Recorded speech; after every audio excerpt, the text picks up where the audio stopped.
Parents of tweens, if you're familiar with far-off drop-offs... Dad, stop, right here. Or get DMs about what's for dinner, you may be experiencing tween milestones. For your son or daughter, these can start at age 9. HPV vaccination, a type of cancer prevention against certain HPV-related cancers, can start then too. For most, HPV clears on its own. But for those who don't clear the virus, it can cause certain cancers later in life. Embrace this phase. Help protect them in the next. Ask their doctor today about HPV vaccination. Brought to you by Merck. The Manage Smarter Show is brought to you by SalesCred, the sales skill building solution that empowers sales teams worldwide to multiply sales opportunities by improving perception, accelerating trust building, and by earning repeat business. Get the best-selling book by C. Lee Smith, download the free mobile app, and now sign up for the SalesCred Masterclasses.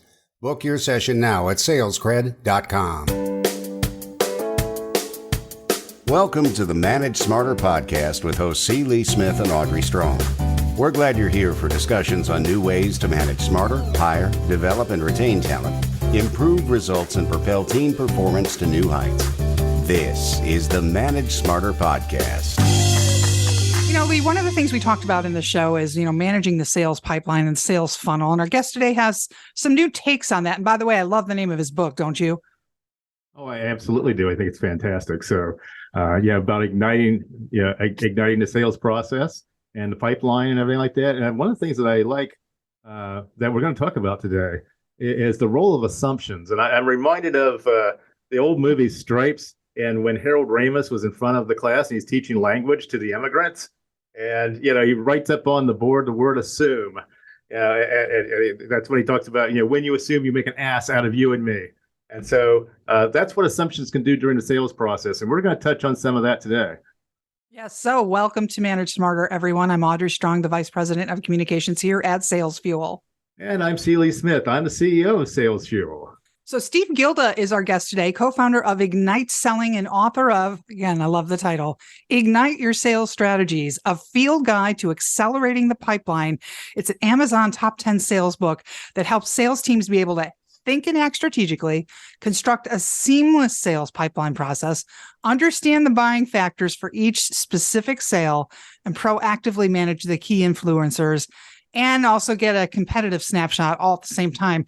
So if your process isn't real great and you've been struggling, he is for you. So welcome, Steve. I can't thank you enough for coming today. You've got some great things to teach us. Well, Audrey and Lee, thanks so much for having me. I appreciate it. I look forward to spend a little bit of time with you and your listeners today.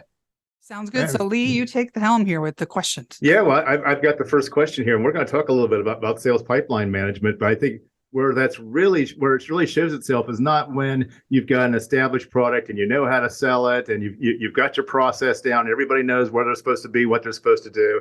But where it really shows is when you're trying to launch a new product, and you've got some thoughts then on some of the key things that actually cause new product launches to fail. Can you maybe share a couple of those? Yeah, thank you, Lee. I appreciate the question. We've been helping organizations do a better job of launching new products for almost 2 decades now. And we often find that organizations, when they're launching new products, are making some very dangerous assumptions around things that they think their salespeople actually know. And those assumptions often lead the product to not hit the mark as well as they kind of had hoped. They spend all this money, sometimes millions of dollars, bringing a new product to market with the expectations and the hopes and the dreams that the product is going to really revolutionize their particular pipeline or to change how they go to market. And often it falls far short. And the reasons being is really several, but let's just kind of dive into 2 of them. One is often believing that the key influencers involved in buying the previous products they brought to market are the same influencers that are involved in buying this new product. And I'm not saying that some of those influencers aren't the same, but to make the assumption that the same 3, 4, 5, 6 people that were involved last time are the same, 3, 4, 5, 6 people this time, may not necessarily be true. We must help salespeople recognize that the value of our product that we're bringing to market now might be critically important to somebody else in that organization. Maybe it's somebody in finance. Maybe it's somebody in supply chain. Can we quantify the value of our new product to some potential influencers that we haven't spoken to in the past as a way to differentiate what we're bringing to the market. That's number one, is kind of those key influencers. So just think about it, Lee and Audrey, yourselves. When you guys have been involved in working with organizations, what is that trap that salespeople fall into? I mean, what does that trap lead to when they're not talking to the right people? Mm-hmm. Yeah, well, clearly they're not getting the right information. They're not talking to a decision maker, someone that can actually influence or actually make a decision in their favor. And most importantly, they're not getting key information that they need to have the leverage to then to be able to close the deal later on. Correct. And all that leads to is a stalled opportunity. So in other words, we think that we're talking to the right people. All along, we're really not. And here we have all the hopes and expectations that we found a prospect who wants to go ahead and engage with us. We introduced them to this new product only to come to find out that, if we would have engaged with the right people right up front and really started quantifying the value of our solutions in a more impactful way, this opportunity may not be sitting in stage 3 of our pipeline for 4 months. It's an autopilot thing, right? It's like, because you get used to, you have the gravity if of the way you've always done things for other existing products and everything like that. And a new product, quite frankly, is, you've got to start with a clean slate and think differently about all that. And that's a challenge then to people that are used to doing things a certain way, or you're in marketing speaking to a certain audience, and now you've got to speak to a slightly different audience. And of course, obviously with sales too, but that's, I think for me, it's that inertia that comes from being successful in other product lines, or where that in a way you would think actually help the momentum of a new product launch, but it actually can get in the way.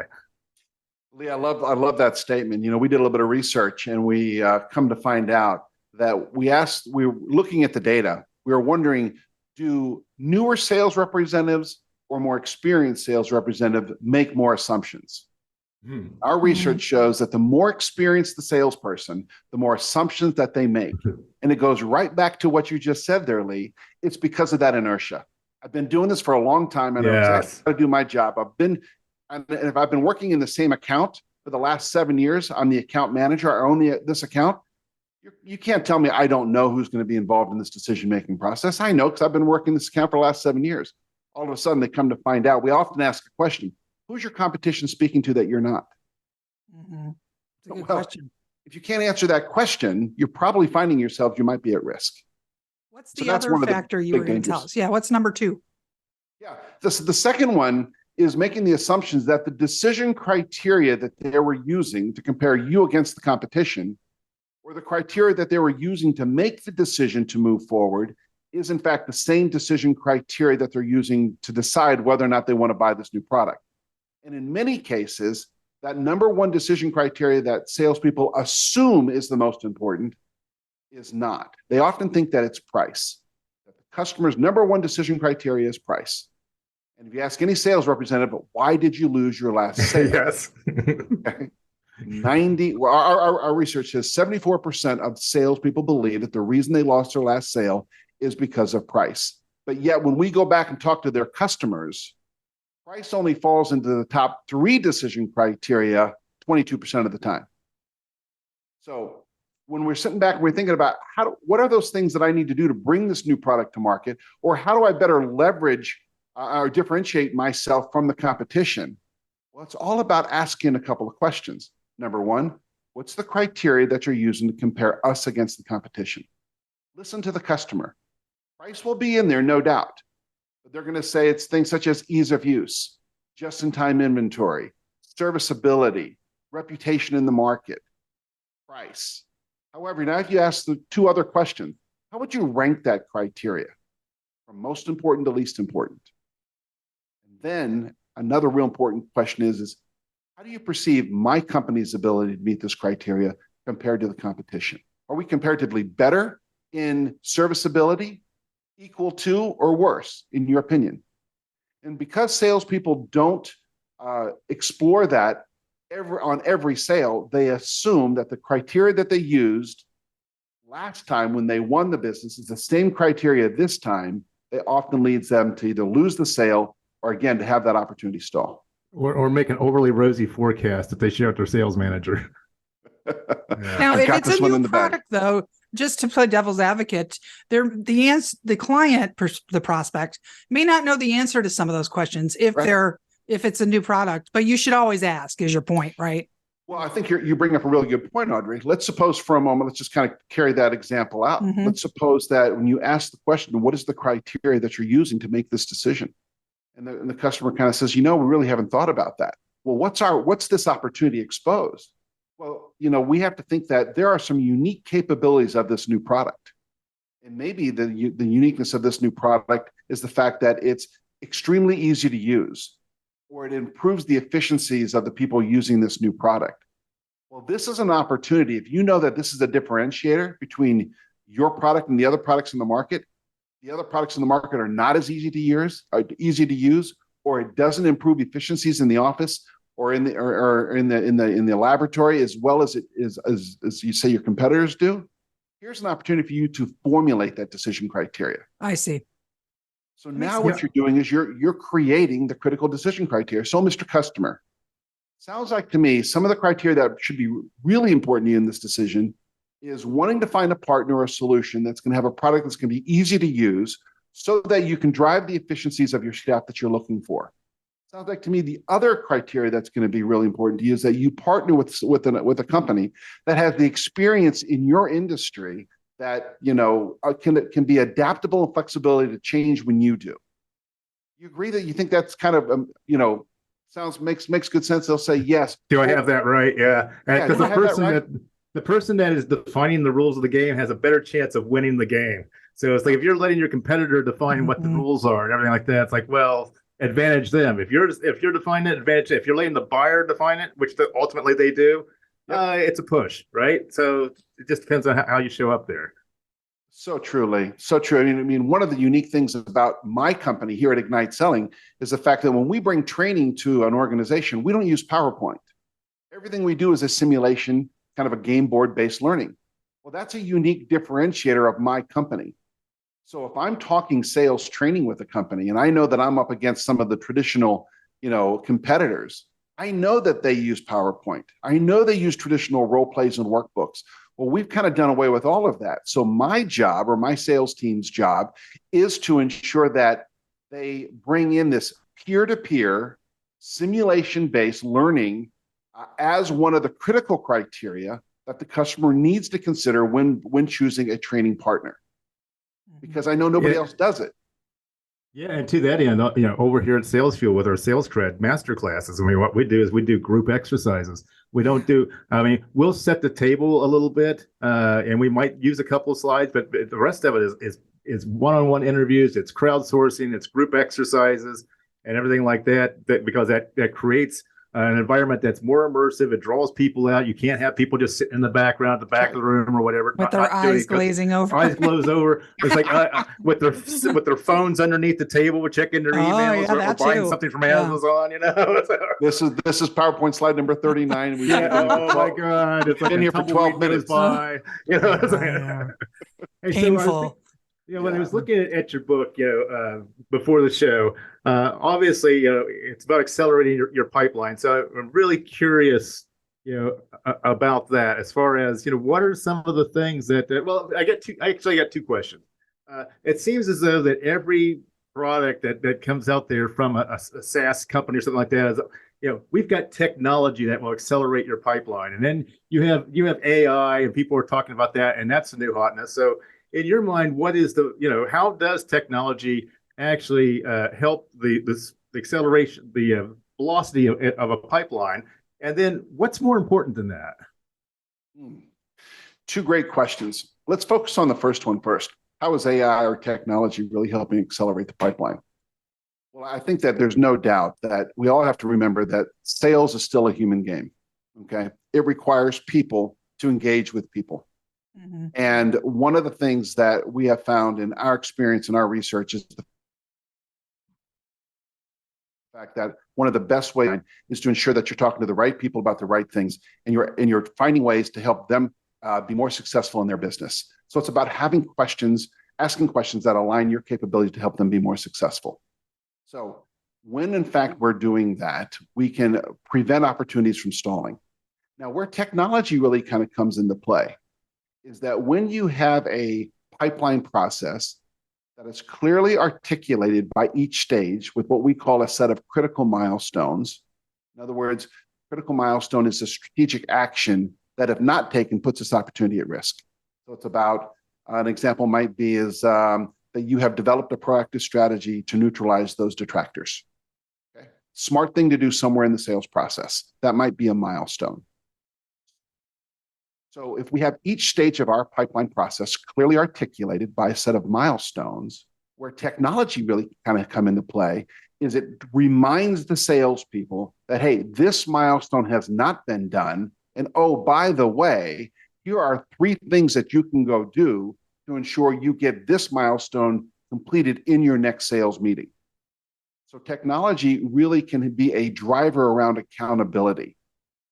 And that's where I think both AI as well as just simple technology like a Salesforce.com or Microsoft Dynamics or Zoho, all the ones that are out there, when it kind of simply says, hey, this opportunity's been here now for 6 weeks, and these 3 milestones have still not been completed yet.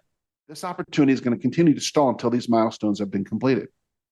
So I think that's where sales process, well-defined sales process and milestones can help.